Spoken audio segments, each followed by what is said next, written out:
Hello everyone, welcome to the Reservists. Sit back and relax, and I hope you have a good time, a chill time listening to us. My name is Jess. My name is Joseph. Good afternoon, good evening, and good morning to whoever is online right now and checking us out. It's awesome to be back again together with Jess. We're back at Reservists again this time. Episode 2.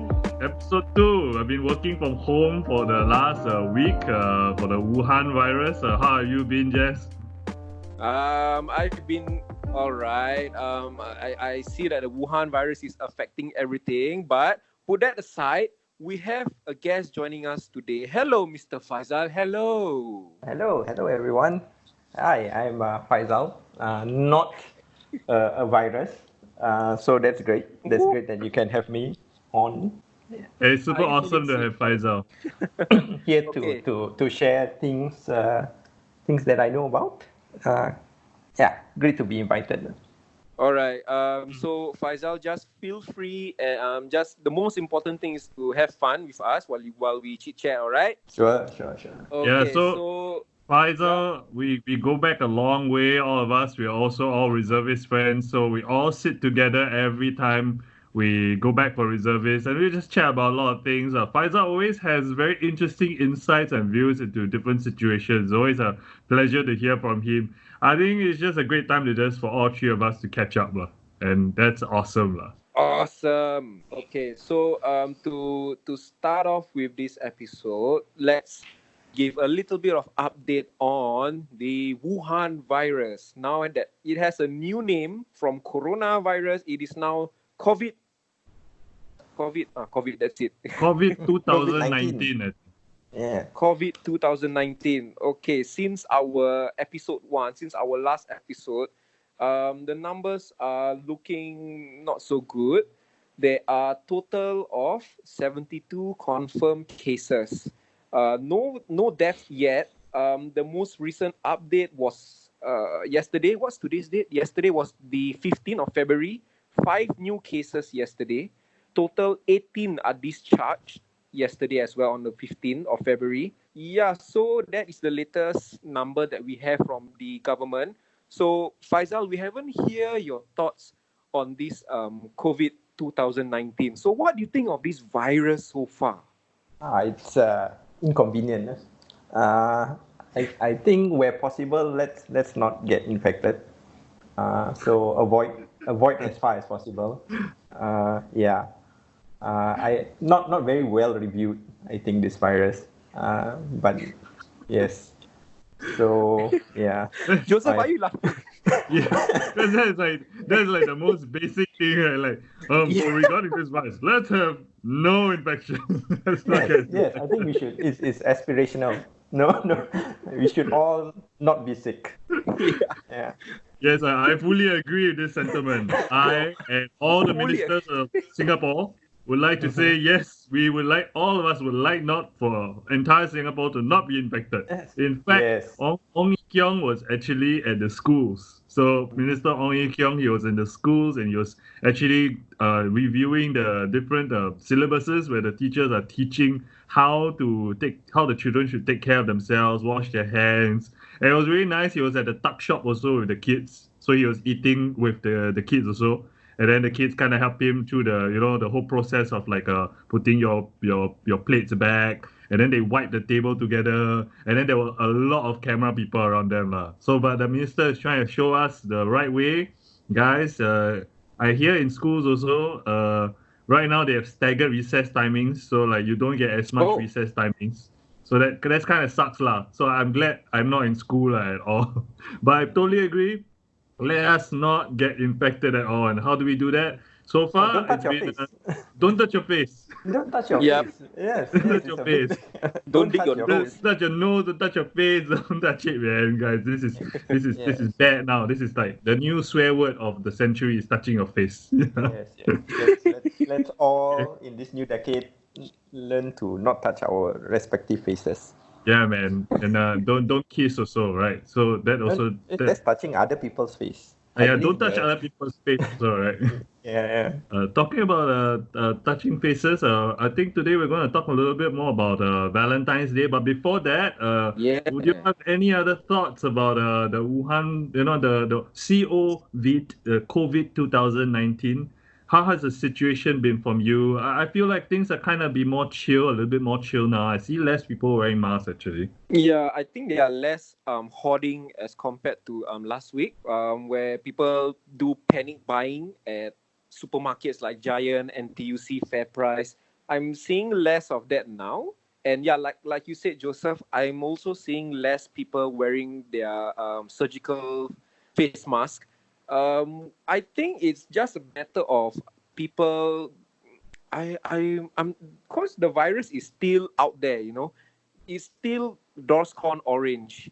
It hasn't gotten any better, but I think it's just that people are feeling that, I don't know. It's like there is no more panic. It's like everything is calm, it's chill, but the virus is still out there trying to move from one body to another. But still, I think we should, take extra extra precaution, just like what Mr. Faisal said. Do not touch your face, do not dig your nose. Try to avoid kissing, or maybe you might want to do some Listerine and brush your teeth before you kiss your partner. I, Joseph, are you laughing? I like that. I like that because we're all medics, right? We're like super into this hygiene thing. We're like, I don't know, man. At my local supermarkets, all the instant noodles are restocked already, lah. So I Yeah. can see there is no more panic. But in the news, there have been 15,000 new cases actually, Oh, yeah. because of they widened the diagnosis, they widened it. So because of that, right, they last week there was 15,000 new cases detected in China. So that's really like that's a pretty sizable number suddenly. That being said, it's funny how I just noticed there's some countries that they just report zero cases. It's funny that we have Yeah. 70 plus. There's some zero cases. Like Indonesia has zero cases. Then if you see the news, right? Yeah, When the their plane population came is down, so big. yeah, but they have zero, right? So you just Yeah. wonder how come zero? I read a news report. They say when the person came down from the plane, they said they look at them and they don't look sick lah, can lah, to let them through. You know They don't another look sick. country that has zero? North Korea, right? Mm. And Oh, and yeah. from the this documentary I watched on TV called World War Z, the, the they have a very effective way to treat infectious diseases like zombie outbreaks. So Yes. it's I guess each country deals with it differently. So what do we learn from World War Z? Oh, yes. What we learned from World War Z, walls are great and don't celebrate too early. Mm. I think, yes, my main takeaways. So so are you saying that we should have more restrictions when it comes to our borders? What do you think about that? Oh, wow. Wow, wow, wow. That's a... We're going there. Well, restrictions should not be in terms of like physical barriers, but I do think we can be more stringent in the way we screen people. So it's not to say that flat out ban people from a certain place, but rather, I'm sure the technology is there. Can we do faster checks on people to screen them Mm. quickly and make sure that they are safe to come in? So when do we say, this our borders are secure? When can we say that? What's the line? What do you think defines it? I think our borders can never be secure from viruses, right? They don't have passports. They don't travel to fixed points of entries.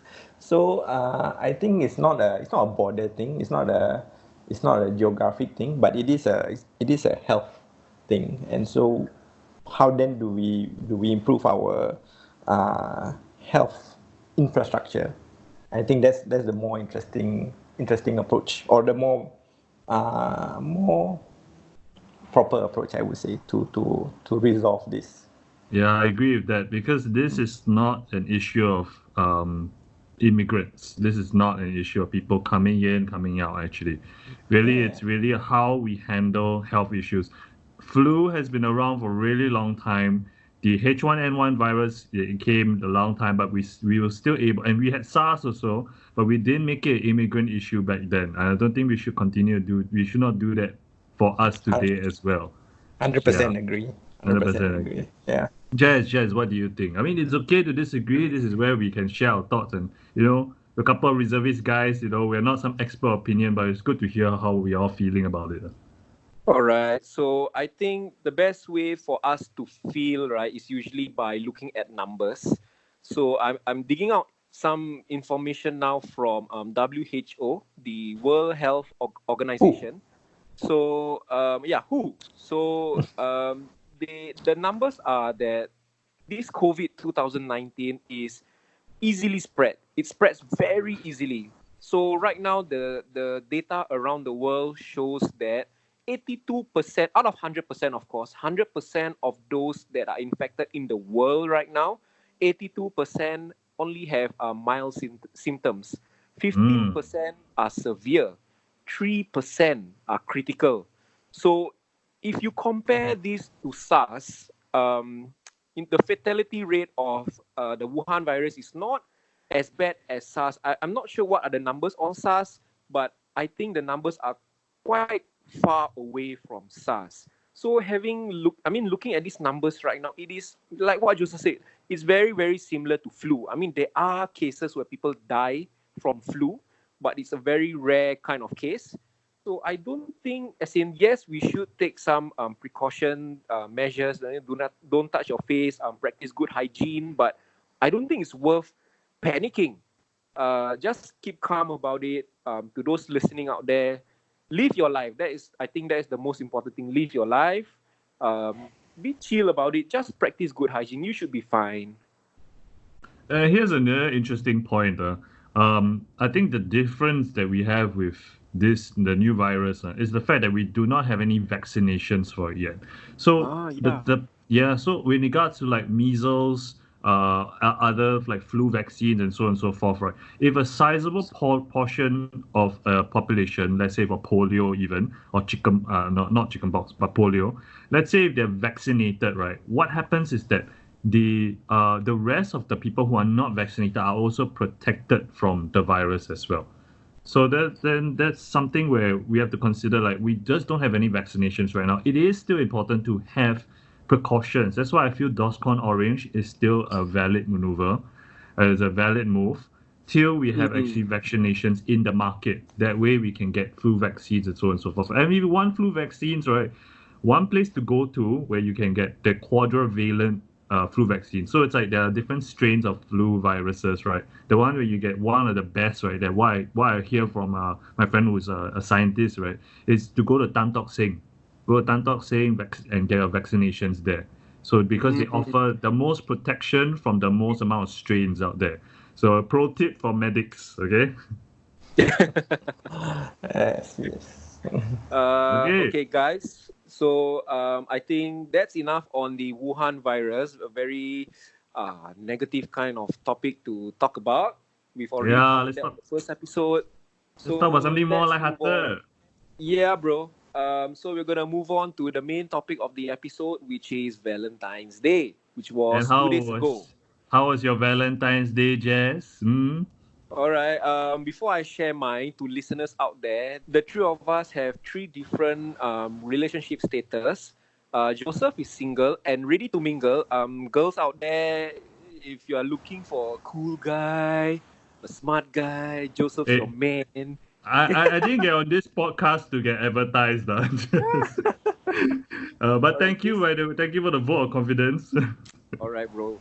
So Joseph is single. I am dating. I've been dating for about 5 years now, and Faisal is married. Faisal, how long have you been married for? Well, we got married in the end of 2018. So I want to say yes, I've been married for years. That's true. Accurate. Yeah. Technically correct. You've been married for years. Well done. Married for years. Okay, so Valentine's Day was a few days ago. So how I spent my Valentine's Day was not so normal, I guess. I went hiking with my girlfriend at Treetop Walk. at Nice. McRitchie, along Upper Thompson. Nice. It was more of a workout, low budget kind of Valentine's date, and we when we were there, we get to see a lot of animals, and it was our first time hiking there. There were some people I think who goes there every weekend to get a good exercise.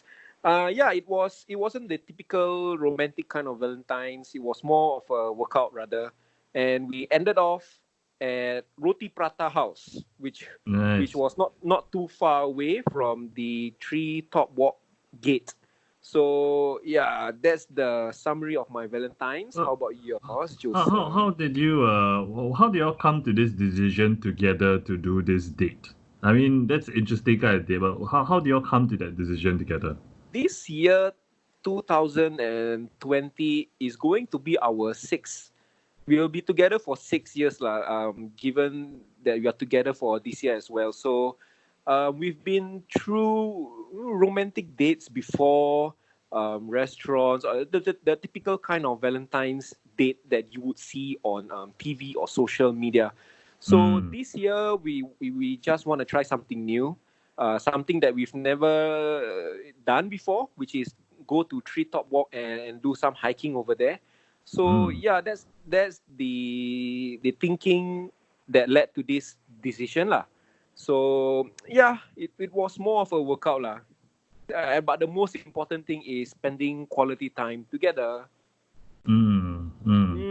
Mm. Well, for me, it'll be a different story. Valentine's Day is generally the more singleness awareness day for me. So most of my friends who are single, we kind of bunker down and find this little bunker, then we all run into it, like to save ourselves, to rescue ourselves from our singleness awareness, lah. So we kind of see from afar the couples, and we go, oh no, the couples are here, so we hurry up and run into the safe house, lah. And we hide for this one day, and then we come out on Saturday, and we're like, hey, all is fine, right? Like, all is good. Yeah. So the Singleness Awareness Day is a very interesting time because actually, what I like to do before, right, was during Valentine's Day. I used to do this with some of my friends. I went out there to give out dates. So, so Give out like what? I'll buy dates. So like Dates. Uh-huh. dates, and then I will go out to people and then say, hey, would you like a date? Oh. No, but you give them a date lah. You've so really so done it's that just before? yeah, really I've done that before, and the funny thing is, you people really get it. They get it. At first they'll think they'll try to sell you something, but after they realize the joke lah, then they'll go like, oh okay, yeah, sure. So I can't. There was one year where I went out and then there were the free hugs people also. So I saw people give out free hugs, so I gave them free dates. Then they gave me free hugs also. So good job. It was a nice exchange. But it's actually very fun to go out on the streets during Valentine's Day. I'm sad I didn't go out this year because I was at home playing a new video game. Yes, very, very otaku thing. I was very excited to play this game, so I had to. Mm. So, yeah, but every time when you go out during Valentine's Day, you can see the really very interesting behaviors. So I remember there was this one year, like I think it's because it's so high stakes. People expect romance so much on that day, see. So Yeah. I remember I was on the public transport. I was on a bus, right? And then I looked outside, right, and I saw this couple, and then it was this guy. It was this guy, right, chasing after this girl. They were like walking very fast, and the girl was like I don't want to care about you. Right. So Okay. then Okay. the I guy get the then picture. right, and then the guy like grabs her hand, like pulls her back, and then she like flings his hand off one time. Then after Mm. that, she went away, right? Then the guy grabbed one more time, right? And then she flings it away, right? And she looks at him, and then they have this dramatic pose, right? That pause where the guy is looking at the girl, and then suddenly the guy just turns away and walks away. Then suddenly the girl just runs after him. What? I'm like, yes. So these are the things you see during Valentine's Day. I'm like, what in the world is happening, guys? So it's actually quite dramatic. And then you see some Yeah. people, they'll make sure they have to buy the right flowers. They have to, do the right things. It's a very high stakes day, it's very It's very pressurizing for people. I feel like this is like when it comes to like Valentine's Day, I think that's the best part of it is that there's a little bit of that drama that you can enjoy and see if you walk around Orchard Road. Sometimes you can really see that. Lah. But I think we really hear a lot of people talk about how Valentine's Day can be very commercial. It's not something where, why do you need to take one day just to celebrate love? Right? And I think I think it's actually more important to continue in love rather than to have one day for it. It's the everyday process, and I think Faisal can definitely comment more as a married couple. You all live together. The everyday process of love is so much more important than just the celebration of one day. I feel but Valentine's Day does teach us a very important lesson, which is it is important to celebrate. It is important to celebrate your partner, to not become too familiar with your partner, but to really take moments together. I mean, this is just things that I see that my friends who are in better unions and better partnerships tend to practice more. Of course, about myself, still single. Don't really know how to comment too much about how is it like being attached. But we can talk a little bit more about the dating scene in Singapore a little bit later, and also marriage issues. Also, we can talk a little bit more about that. But maybe Faisal, you can tell us more about what is it like to be married, and then how is it like to celebrate Valentine's Day together. All right. Well, when you are married, your Valentine is implied. You don't really have a lot of choice on who it will be. So yeah, yeah. So that logistic issue you can quickly eliminate. Then it is a matter of what is it that you want to do, and so I don't know. For us, we are pretty busy people, but it's nice, as you say, to take some time out of your day or week to do something special with your partner, and I think she really appreciates that lah. So it is the quality time lah. You're right. As when you're married, you get into a certain routine, right? But it is good to always break this routine, and Valentine's Day is just an opportunity for you to break that cycle and do something special or something fun with each other. Yeah. All right. So what did you do on Valentine's Day, Faisal? Yes, we went to it's pretty basic. We went to the beach. We went to East Coast. There's this restaurant there, ex seafood restaurant, and we had a nice dinner there, and then we had a nice little walk at the beach. Yeah, so it's a quiet Valentine, I would say. Nothing extravagant, nothing out there, no drama. But it was nice. It's nice to just take that. Put yourself in a quiet environment and just enjoy being with each other. Oh man, you guys just making my singleness awareness even more pronounced to me. Thanks, Yeah, it's like spend some hiking time, simple time. I don't even have any time. You can join us next year. Oh really? I'll just appear, right? Like guys walking on the beach, and I'm like, hey guys. Hey, Faisal, what's up, man? So, will you be my Valentine? Yes. No thanks. I don't think that's good for me. All right. Tell me a little bit more about what do you think? Let's talk a little bit more about dating right now. So, what do you think are some of the struggles of dating in Singapore actually that you see amongst your friends or you also experience yourself? Okay. For me, right, when I was out with my girlfriend, there was something that I wanted to comment on the relationships that I see in Singapore today, which I really like to see because it applies to my relationship as well, which is multiracial relationships. So while I was out, there were many, different races coming together to pair as a couple. It's really nice to see. But having said that, I'm very sure that there will be some culture differences. So, it's because of that, then it shakens the relationship a little bit.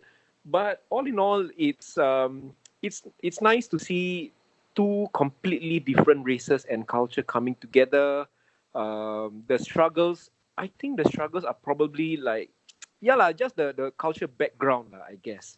Like Yeah. certain culture cannot eat this, certain culture cannot do that, certain races, all the typical things will come into play lah, I guess. What are the stories you hear about this? The the the most typical story I've heard about this is the difference in culture background, which will that's where the opinions of the parents will come into play, and then it will Mhm. affect their relationship, and then things will turn sour. But then again, it's because of other people that it's causing their relationship to go this way. So it's some, sad to say, some do have a sad ending, some do have happy endings. But yeah, that is the typical struggle that I see from today's Singapore society. Yeah, I know this is a very interesting topic because um now when we started this podcast, I didn't even think we would go in that direction, but it's very interesting because this is something I noticed. Okay, I can only talk about my own community. So in the Chinese community, right, the thing is, just sometimes, right, it seems like um we are living in 2020 already. We've been a multicultural society for how long already? But there Yeah, is all still the time. so much casual racism. There is still so much of it. And the thing Yeah. is, I think the Chinese community doesn't understand that as well. So you hear things such as like, oh, I'll never date this race, or because my parents will disapprove. Or like, oh, I find that it's just very difficult to overcome those cultural barriers. Then and that's really like that's a concern. But these things are still very ingrained. They're still very ingrained in the community. But I do see also differences. Like there've been changes also. So I had a friend, a Chinese girl, married an Indian guy. At first, the parents were not open to the union, but over time, right, they actually really like managed to overcome all these barriers. I think it's really you just need time to get to know a person as a person. You just need Yeah. the time, yes, for the families to know each other as not a stereotype, not a culture, but as a person. And then over time, I feel that is actually the if you call it the magic sauce to make things work, right? Is that you really need Mhm. time. You need that effort to spend time with each other to the point where you don't see the differences really. You see that actually, what we have is a man or woman who's loyal to each other, who loves each other, who wants the best for each other, and this person, it wants the best for me, and I want the best for them as well. Over time, I feel that's very important. We need to spend time together. And I Mhm. feel like maybe that is something that we just need more effort to. And that also gives me hope that I can see casual racism, right? But I know that it's not something that's set in stone as well. That can Yeah. change. Yeah, so that's something I'm hopeful for as well. What do you all think? What do you all think? I think, having said that, it is looking to change. As in, I think it's already changing. The way I see it, right? Maybe give it about 10 years ago, it was about 20% of the society that's in a multiracial kind of relationship. But over this weekend, when I'm out with my girlfriend, we, the society rate is now like 50-50 of Mm. that multicultural kind of relationship. It's nicer to see, but again, I think the problems are still there because of older generations. This is what I feel lah. Mm, mm, mm. Yeah. Faisal, any thoughts? Well, I'm pro multicultural relationship, especially in times like this. The multicultural relationship tend to produce offspring that are very resilient to diseases, and so it's What? very timely. It's very timely now. We should definitely start mixing people Yes. of different colors, all the shades, brown, all the colors, mix them together, and produce these super babies that can just be resilient to all the disease. No need to go to Tan Tock Seng. They just like, yeah, So we need to implement a system of yes. actually getting the best genes of Oh, every single race, right? Combine it together, right? uh, oh, wow, we're going down a very Let's not go too deep down, yeah. So this is like we'll create a super soldier lah, the super Yes, Singaporean, right? yes. So Because we not saying inject in there's a race that's better than another race at at being resilient to disease, so but so so you get the financial acumen of the Chinese people. That is number one, right? You get that in. Then you get then you get what else? You get the tolerance to spices for the Indians. Wow. well, okay.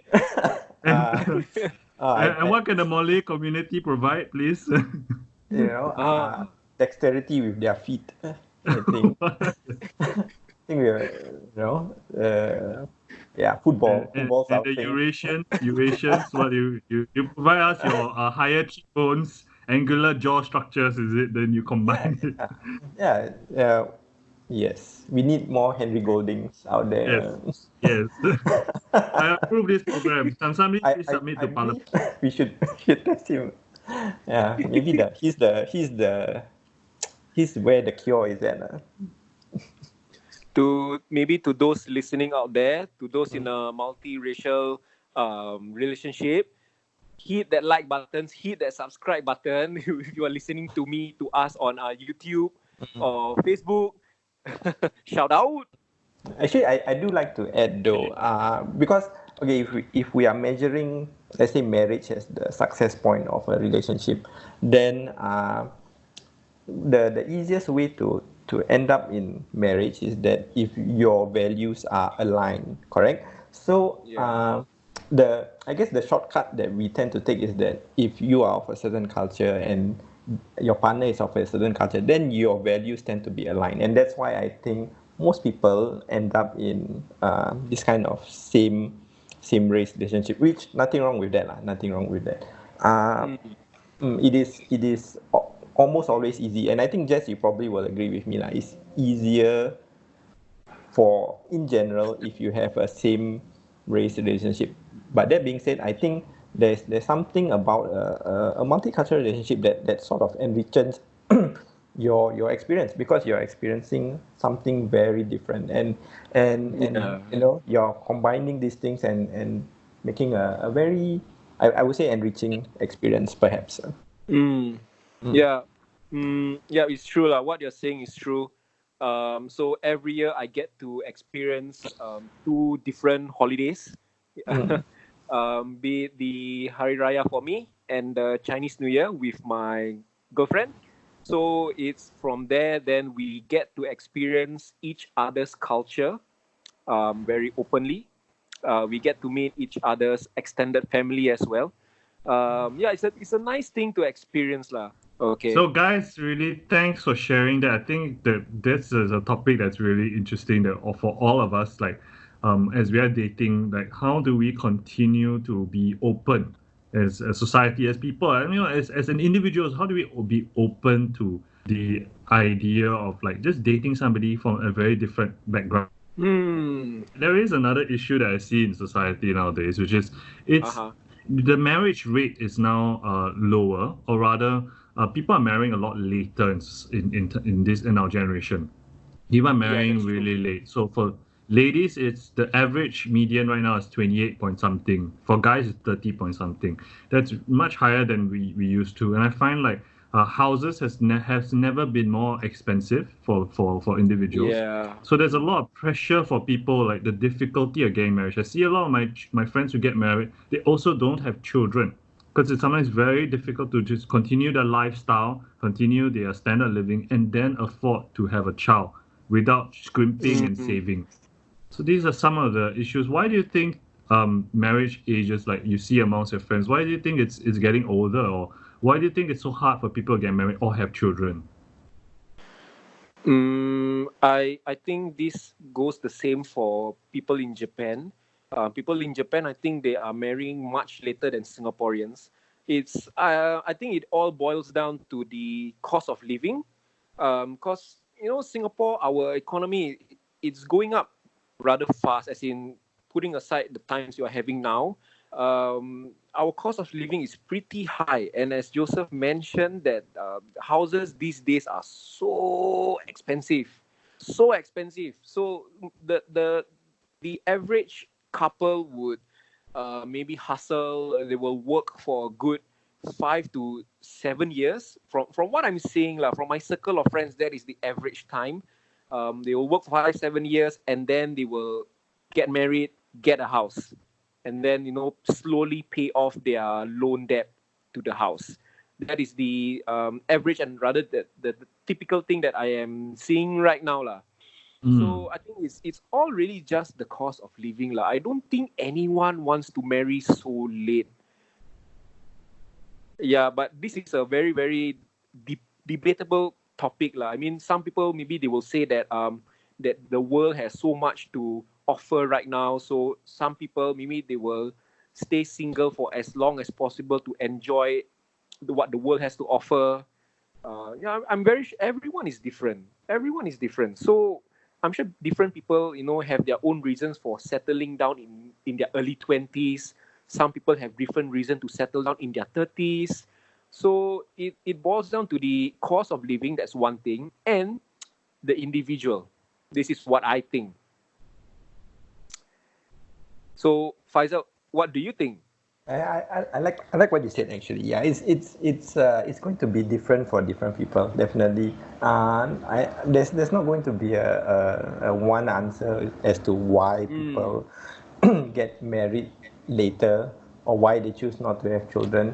I only can speak for myself in this case, and I got married in my 30s, yes, but that's only because I met my wife in my 30s. Back then she wasn't my wife. Yeah. So yeah, and yeah, I mean, it did occur to me that it is definitely a later age than as compared to my brothers who all got married in their mid-20s, and I think if I have met her earlier, I definitely would want to get married early, because this is the life for me. This married life agrees with me, and I now that I'm living it, I'm like, yeah, I definitely want it as soon as possible. But not everybody is going to want that. Other people will want a different kind of life, and yes, there are certain economic constraints or socio-economic constraints that are different now than what they used to be. So it's tricky. Yeah. I don't know, Joe. If you met a girl today, will you want to get married tomorrow, or is it like Wow. is there, would you want to wait a while? Wow. Okay. Before I answer that, because thank you for asking that. I'll answer that question. Before I answer, I want to ask, why do you feel that the marriage life is for you?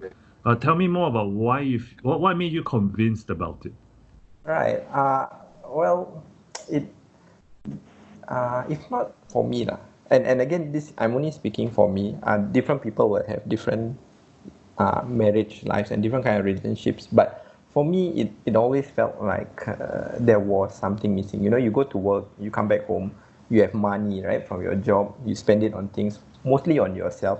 So there's a sense that there's something missing. But this feeling, it just goes away when you're married, and then suddenly you're in this family unit where life is it's not just about you, it's about you and your partner, and you're navigating life together, and you're going on this adventure, I would say, together, this adventure of life, and it's a very enriching experience, and that's why I feel like yes, definitely, I'm all about the married life. That's nice to hear, man. Okay. So what I really capture and hear from Faisal is that you have this optimism about love, about your marriage. That's something that is very refreshing to hear. I think, like for myself, when I'm like you're asking, if I met a girl tomorrow, well, I want to marry her immediately. Immediately my thoughts and my approach to it is very different, because I feel like it's not about the marriage day, it's about the marriage life. It's about continuing in love for a long time, and When we look at certain look at the rates of like people who are separated or divorced, right? The rates Yeah, are quite high. They're very yeah, high, numerically, statistically very high. And marrying somebody is a very big decision. And that decision, maybe for me, when I look at that decision in and of itself, right? Oh, it can make me feel like, I need time to really process this. I need time to really understand this person more. Maybe that's just the my approach. Yeah, so I do need time to think this through. Maybe we need to go through a few fights. Maybe we need to go through a few arguments. I need to The- see whether there are any red flags in not only just about her but on me myself. I may have blind spots. I may have blind spots where I don't even know that only appears when I'm in a relationship. So my question to Jazz, based on what Faisal has shared, okay. what do you think then about uh, love? Like for you, what you're looking for towards as a couple? Do you all have the same reticence that I have towards marriage also, or do you think that you need to go through like traveling and go through some experiences together and then make that decision together? I mean, what are your concerns, or if you have any that are similar to mine, or how do you think you can overcome this as a couple? So right now, me and my girlfriend, we've been dating for 5 years. The we are facing some challenges moving forward, because we have yet to decide what do we really want in the future. Because it's no doubt that we have love and feelings for each other. We can commit to each other, but the future is full of uncertainties. There's so many more challenges that will come, and we are not engaged yet. We are not married yet. But what I would hope to have in a relationship, right, in the future is, of course, yes, to get married, but the most important thing is to be stable. Because I think in our society and today's modern life, I think money plays a huge part in our life. It puts food on the table. You get to see the world a little bit more with a steady income. So I think what's more important that we set up our stage first before we move on to the next level. So I think what I'm looking for in a future relationship is the commitment to each other, and also stability in terms of income. Of course, I'm not married. I've never had a child before. I don't know about you, Faisal, but from what my friends and family say, when once they have a child, their life changes, drastically. It's like, you gave birth, you created a human being. So the commitment is even more. You have to fork out even more money every month, every year, until your child hits about maybe 16 or 18 years old, where he or she can work part time somewhere, and you can care a little less about their own pocket money. Yeah. So it's not a one answer thing, like what Faisal said. There is no one answer. The future is too uncertain, for many people, I believe, not just for me, lah. So yeah, Joseph, that is my answer to you. But I hope that my future will hold up well. So I uh think it's important that we keep this conversation going. Like you say, there's no one way to it. So it's constantly just being open to each other and let's yeah, hear from yeah, each other. Like how are we doing through the years? And I think that's the important part. Through the years, we're going to have different life stages, different life issues. So it's great to just yeah, hear from each other. How does your impression about what you believe when you were younger versus now that you're a little bit older, towards when you're even older, you have a very different view of things. So let's just keep open and let's keep sharing, lah. And I really, really, really continue to hope that you all have great partnerships. And I'll also be open to meeting somebody that I can settle down with also. So mm, I guess that's something that I guess we could talk about again at another time. yeah, of Sure. course. Right? Yeah. Yeah. So So we are now very long into the episode. So we are gonna close the episode soon. Faisal, being our guest, is there anything you'd like to add on, brother? Wow. Anything? Life Anything. quotes, life advice, relationship advice. Yeah. One wife at a time, I would say. Try. If you do aspire for marriage, yeah, just stick with the one. I think that's enough. Yeah. Okay, so that's the end of episode 2 of the Reservists. So to the listeners out there, thanks for tuning in. I've been Jess. And my name is Joseph. Hey Jess, we're going to call this My Funny Valentine episode 2 or what? Yeah, that's good. That's good. How? Faisal, what do you Awesome. think of the name of the episode? I like it. Yeah. All right, Okay. man. So to wrap things up, Joseph, do you have anything to say? Any life quotes? Any advice out there? No, I don't think I'm in a position to give any advice except I can only give my blessings to all of you to continue staying in love. And love is a continuous journey, right? It's something where you continually learn every single day how to love each other better and see the better in each other. And really appreciate all the times that we share always. Love is not only just between man and woman, right? Even amongst bros also. So it's been a pleasure. Yes. Okay, and we must meet up in person sometime soon also. Yes. All right. Can. Okay. So Dungeons that is and the end of Dragons, our- If you're interested to play, we can play in person also. It'll be fun. Yeah. Sure. It's been great having you, Faisal, also. So you can join us next time Thanks. as well. Thanks for having me. Okay, so that's the end of our episode 2 of the Reservists. Thanks for tuning in. Bye bye. See you all. Bye bye. See you next time.